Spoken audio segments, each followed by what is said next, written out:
Hello, I'm Naomi, and this is Castle Chronicles, where we go behind the scenes at Craigdarroch Castle. And today I'm joined by Restoration Manager Frank, and we are going to talk about some of the processes that go into restoration and some of the hidden things you might not think about when you visit the castle. Hi, Naomi. Hello. How's it going today? Good, how are you? Great. Great. Got a whole lot of things to talk about this morning. In restoration and presentation, we run into a lot of challenges about how to recreate things, how to present things, and how actually sometimes how to find out information about what we want to be presenting in the museum. So I've got a kind of a little assembly here of a number of different projects that I've worked on over the years, and they are all kind of related in the common thread of restoration, but we might use them for different purposes. So, for instance, this is one of the first ones that I did a number of years ago already. This little rosette is actually from the wrought iron window grates on the basement. This is the original cast iron piece. This is the mold created out of rubber. These are the resin pieces that came out of the mold that I then give to the foundry, and they give me back new pieces in cast iron. Okay. Over here, we've actually got the process kind of halfway. Here's some little plasticine imprints that I've taken off Dora scutcheon that actually has this particular pattern. This is the Jacobean pattern from the P&F Corbin Company. This is from what was described as the guest bedroom on the second floor. It's a beautiful pattern. We have very little hardware of this particular pattern, and specifically we don't have speaking tube hardware for this pattern. So I was able to take some plasticine imprints of the Dora scutcheon and shrink them down, make resin copies, and then we can take the resin to reassemble into the smaller size that we're going to need for the speaking tube. And we didn't even know that we were going to need this until we started looking at this catalog here. And this is their 1895 catalog from the P&F Corbin Company. They actually produced the hardware for the castle on the upper floors. Beautiful hardware, very well-established company in New Britain, Connecticut.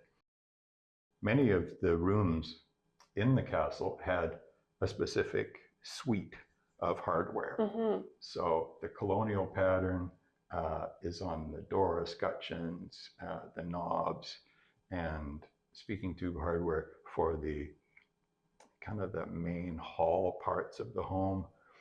The rooms, the bedrooms themselves, specifically the important ones, for instance, the master bedroom, the guest bedroom, the second bedroom, had specific, their own kind of suite. So the door knobs, the hinges, the escutcheons, even the window pulls were all of that particular pattern.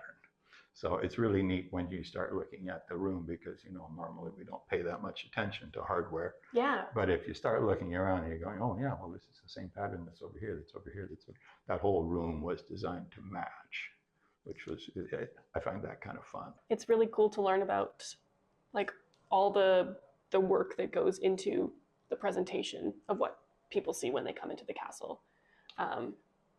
Like all those tiny little details. Yes, sometimes it's a lot of things that you don't think about. Yeah. You can't always get things anymore. This hardware, this Corbin hardware.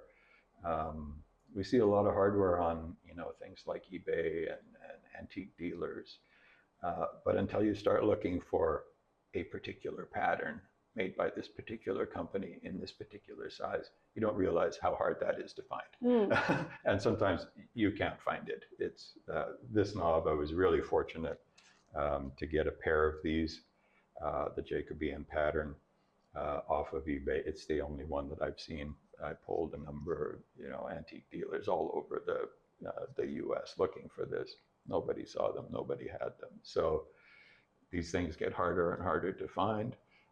If you have the ability to reproduce patterns, to reproduce resin casts, even the resin casts, they may not be original, but then again, you can give your resin casting to a metal foundry, have them take the pattern and the mold off of the resin cast so you don't compromise your original pieces.